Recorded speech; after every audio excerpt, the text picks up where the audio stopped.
Welcome to my channel GIC. Subscribe for daily IELTS listening test. Now turn to section 1. Angela is applying to join the library. First, you have some time to look at questions 1 to 5.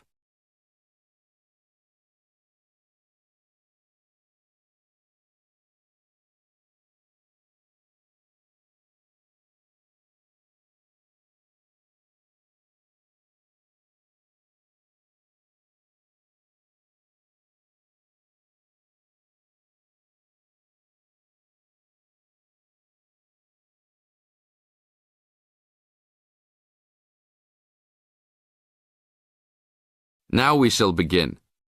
You should answer the questions as you listen, because you will never hear the recording a second time. Now listen carefully and answer questions 1 to 5. Hello, how can I join the library? Well, you need to make an application. Would you like to do it now? Yes, if I can. One moment and I'll get the form. Now, I just need to ask you a few questions before you sign at the bottom. Okay. Your full name, please. Angela Mary Price. Price?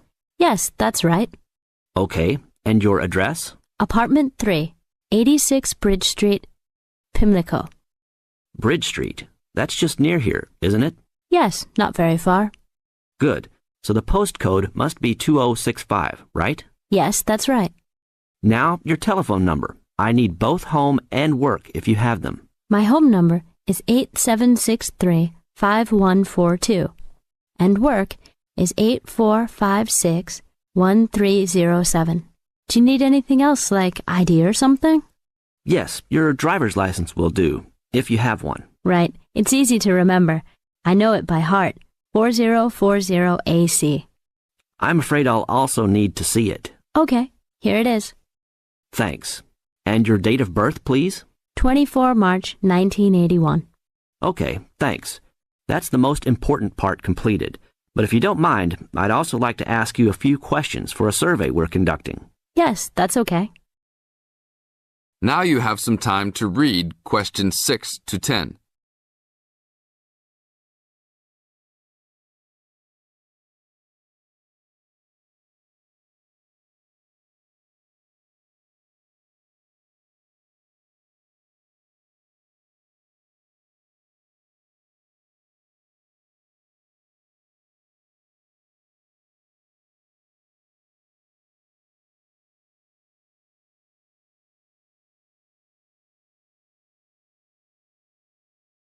As the conversation continues, answer questions 6 to 10.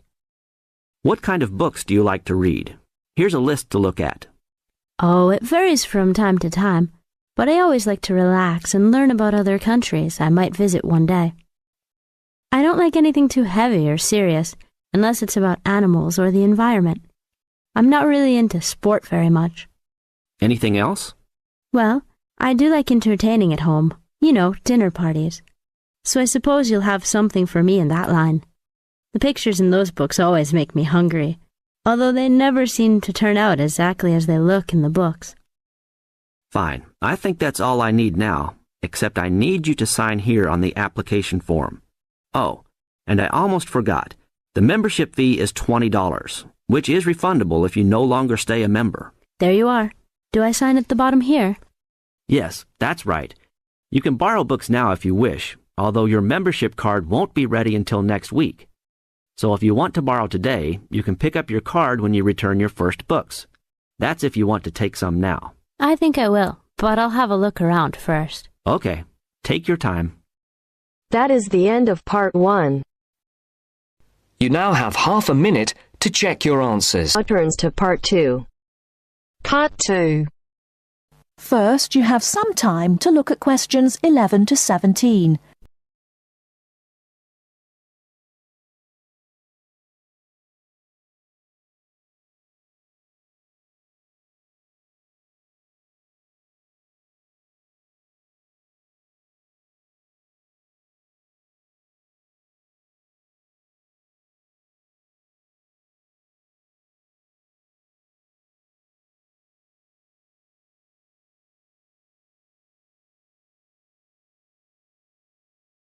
Now, listen carefully and answer questions 11 to 17. Hello, and thanks everyone for coming here today. I know it's always a bit stressful going for a job interview, but it's best to be prepared. For any of you who may not know me, my name is Fiona Ogilvie, and my job is to offer guidance and support for students with special needs. Now, you wouldn't be here today if you weren't interested in finding a job in the holidays. So let's get down to it and see what things you need to be looking out for. Most of you, I hope, will be applying for jobs with the companies that have been recommended by the university. The reason for this is that we here at the university already know these companies and have established good working relationships with them. I've also been to visit all of them and checked out the facilities they have to offer. You really need to make informed choices when you're looking for a job, and make sure you know before you even get to the interview stage that your needs will be met. But I know that some of you are applying for jobs independently and have looked at companies outside the university recommended list. So for you, it's best to plan ahead and be aware of what it is you may need while you're working. Things that you need to check when you go for an interview are there enough toilet facilities, and are these easily accessible? Also, you want to check that all the public areas inside the building are barrier-free, so you can get direct access to these public spaces whenever you need to. And ask about ramps into the building, so you know how many there are and where they are located. These kinds of things are so much more difficult to sort out when you've started work, as they take time. But ramps are an absolute must, so please make sure you know where they are. Another thing you must make sure of is that the lifts have the correct lowered control panels. Ask if all the lifts have this facility or if it's only certain ones. Now, something I think that is often overlooked is working hours. What you want to make sure of is that you get flexi time. This basically means that your working hours are flexible and you can clock on and clock off in times that suit you. Within reason, of course. Most companies do recognise that it takes much longer for someone in a wheelchair to get on and off buses and trains. Public transport can take that much longer, so you need to be organised and prepared. And for those of you lucky enough to own a car, check how many disability parking spaces are available. Remember that it's your right to have a disabled parking space. These also need to be near enough to a wheelchair-accessible entrance or ramp. OK, are there any questions before we move on? Before you hear the rest of the talk, you have some time to look at questions 18 to 20.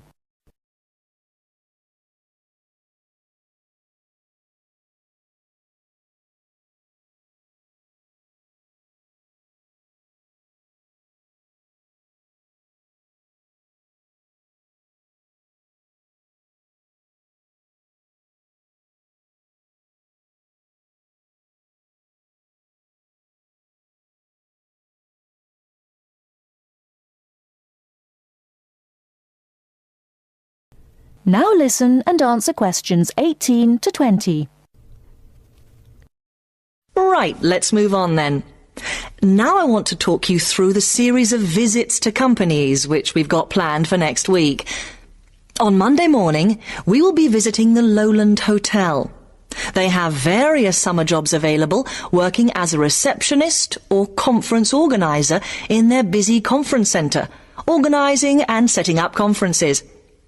You need to be prepared for working in an office environment and spending quite a bit of time talking on the telephone. The bus leaves for the hotel at 9 a.m, so make sure you leave yourself plenty of time to get there. When you arrive at the hotel, please gather in the reception area and wait for someone to take you to your first session, which will be a talk. The talk at the hotel will begin at 10 a.m, and then there will be a short tour of the hotel. There will be a light lunch provided, which is usually salads and sandwiches. The next place we'll be visiting will be on Tuesday afternoon. We'll be going to visit a little local company that makes handmade paper and cards.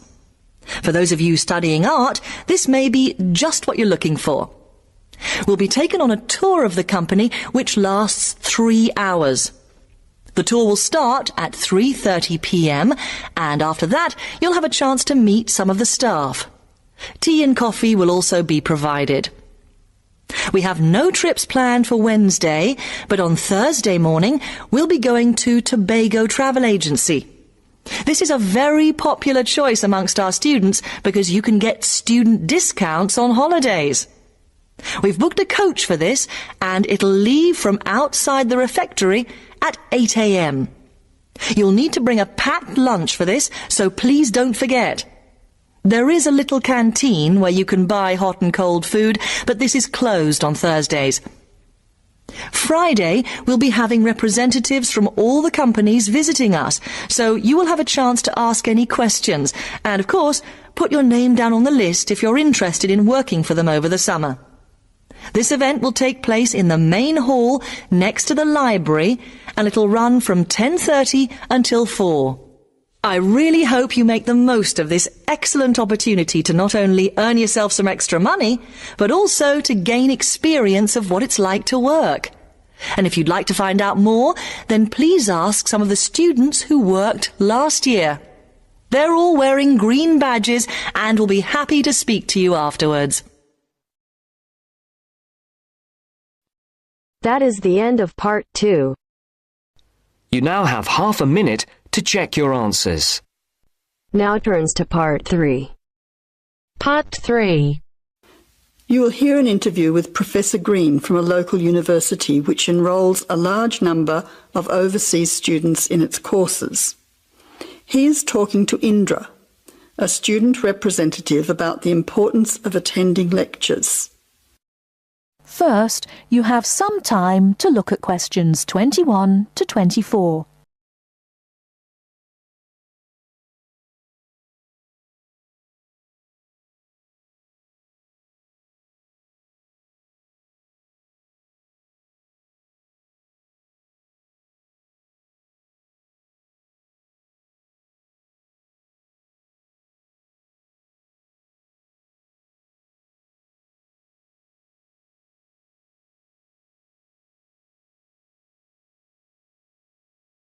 Now, listen carefully and answer questions 21 to 24. Good afternoon, Professor Green. Thank you for your time today. I wonder if you could explain why you think it is important for us to attend lectures in a course that we're studying. Well, despite the increasing dependence on online communication these days, I do think it is important. Apart from delivering the content of the lecture itself, I believe that there are some general communication benefits from having large groups of students together in one place. For lecturers, it is an opportunity for us to address many students together at one time. For students, it helps you to feel part of the wider learning community who are following the course. You can interact with each other both before and after the lecture to discuss the ideas and content, networking with each other and comparing your notes. But isn't most of this achieved, as you said, these days through online communication? Well, lecturers do communicate with students online, of course, but we usually only give a summary or notes of the lecture, so there are significant differences. When you go to lectures, you get more of an insight into what the lecturer considers important. We give additional commentary and anecdotes, and by voice emphasis, we can alert you to the key concepts, theories, and issues of the subject. By not attending lectures, you might miss crucial information about what we are expecting in an assignment. You know, these extra things can make a difference. OK, but there are tutorials. There is a lot of interaction between students and lecturers in tutorials. Can't all this be done in tutorial discussion groups instead of having lectures? Yes, to some extent. But during lectures, the lecturers can sensitise you to the debates and the controversies that are dealt with in the literature. This can help you think more critically about the subject. So then, when you come to the tutorial, you'll be able to come with some questions and ideas for discussion. The result of this is that the tutorial class will be more beneficial for everyone who attends. Before you hear the rest of the talk, you have some time to look at questions 25 to 30.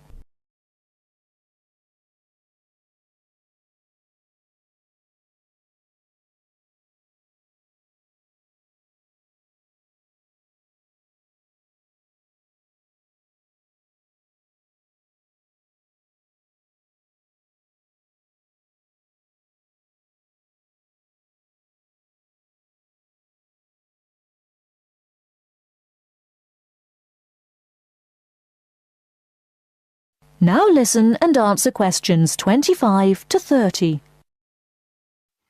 I see your point. However, surely this also depends on whether students are able to understand and follow the lecture well. What strategies do you recommend to help students get the most out of lectures? I would say that first of all, it is important to do some pre-reading. By doing this, you get an orientation to the topic. You'll become familiar with the key terms and you'll be able to follow the lecture points more easily. I also think it is good to arrive early to collect handouts and to find a seat where it is easy to see and hear what is going on. Then, importantly, during the lecture itself, you need to be attentive. I know from experience that it is often difficult to be attentive. What can students do to improve their attentiveness during the lecture? I think that there are two keys to following a lecture successfully: using the visual cues and using active listening techniques. By maintaining eye contact with the lecturer and following how the lecturer makes use of the slides, whiteboard and so on, you are using the lecturer's visual cues, which help make the structure of the information clear and give you a sense of what's important. Then, using active listening techniques will also help you to process the information. What do you mean by active listening techniques? Well, you need to pay attention to the methods the lecturer uses to highlight important information.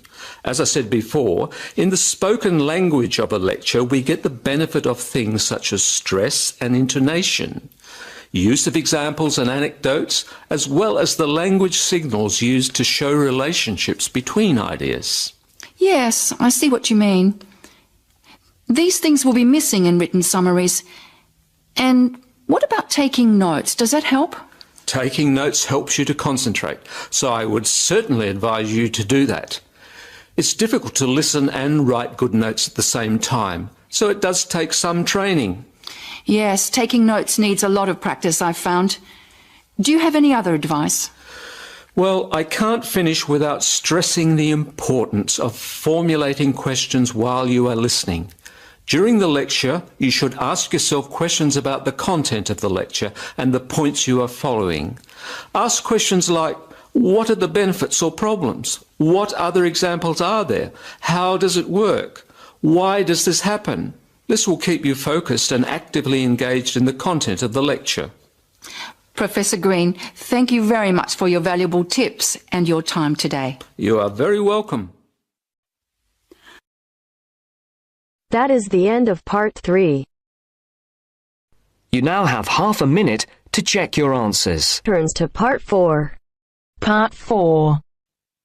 You will hear a lecturer in education talking about some experiments done in the USA to investigate the effects of reducing class sizes. First, you have some time to look at questions 31 to 40.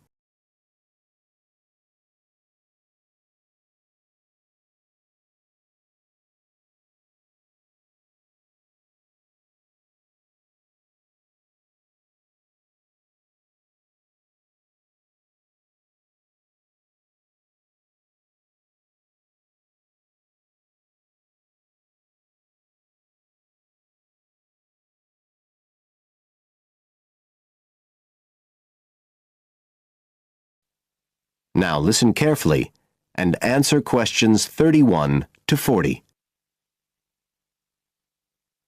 All over the world, there are passionate arguments going on about how educational systems can be improved. And of all the ideas for improving education, few are as simple or attractive as reducing the number of pupils per teacher. It seems like common sense. But do these ideas have any theoretical basis? Today, I want to look at the situation in the USA and at some of the research that has been done here in America on the effects of reducing class sizes. In the last couple of decades or so, there has been considerable concern in the United States over educational standards here, following revelations that the country's secondary school students perform poorly relative to many Asian and European students. In addition, statistics have shown that students in the nation's lower income schools in the urban areas have achievement levels far below those of middle class and upper middle class schools. So would reducing class sizes solve these problems? Well, we have to remember that it does have one obvious drawback. It's expensive. It requires more teachers and possibly more classrooms, equipment, and so on. On the other hand, if smaller classes really do work, the eventual economic benefits could be huge. Better education would mean that workers did their jobs more efficiently, saving the country millions of dollars. It would also mean that people were better informed about their health, bringing savings in things like medical costs and days off sick. So what reliable information do we have about the effects of reducing class sizes? There's plenty of anecdotal evidence about the effect on students' behavior, but what reliable evidence do we have for this?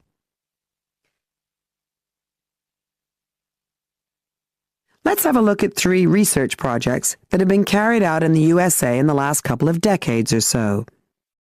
The first study I'm going to look at took place in the state of Tennessee in the late 1980s. It involved some 70 schools. In its first year, about 6,400 students were involved, and by the end of the study, 4 years later, the total number involved had grown to 12,000. What happened was that students entering kindergarten were randomly assigned to either small classes of 13 to 17 students or regular-sized classes of 22 to 26. The students remained in whatever category they had been assigned to through the 3rd grade, and then, after that, they joined a regular classroom. After the study ended in 1989, researchers conducted dozens of analyses of the data. Researchers agree that there was significant benefit for students in attending smaller classes, and it also appears that the beneficial effect was stronger for minority students. However, there's no agreement on the implications of this. We still don't know the answer to questions like how long students have to be in smaller classes to get a benefit, and how big that benefit is, for example. The second project was much larger and took place in California. Like the Tennessee study, it focused on students from kindergarten through to grade 3, but in this case, all schools throughout the state were involved. The experiment is still continuing, but results have been very inconclusive, with very little improvement noted. And the project has, in fact, also had several negative aspects. It meant an increased demand for teachers in almost all California districts. So the better-paying districts got a lot of the best teachers, including a fair number that moved over from the poorer districts. And there were a lot of other problems with the project. For example, there weren't any effective procedures for evaluation. All in all, this project stands as a model of what not to do in a major research project. A third initiative took place in the state of Wisconsin at around the same time as the California project began, and it's interesting to compare the two. The Wisconsin project was small. Class sizes were reduced in just 14 schools, but it was noteworthy because it targeted schools at which a significant proportion of the students were from poor families, compared with California's one-size-fits-all approach. Analysts have found that the results are very similar to the Tennessee project, with students making gains that are statistically significant, and that are considerably larger than those calculated for the California initiative. Now, I'd like to apply some of these ideas to the latest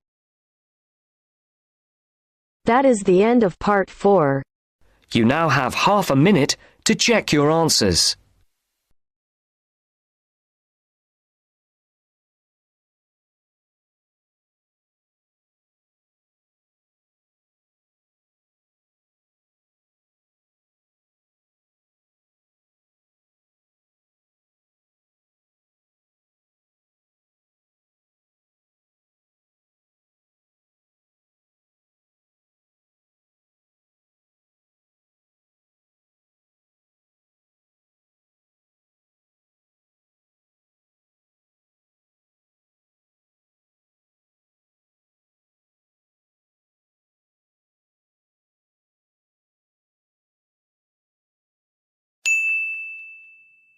Thanks for watching. Please subscribe my channel.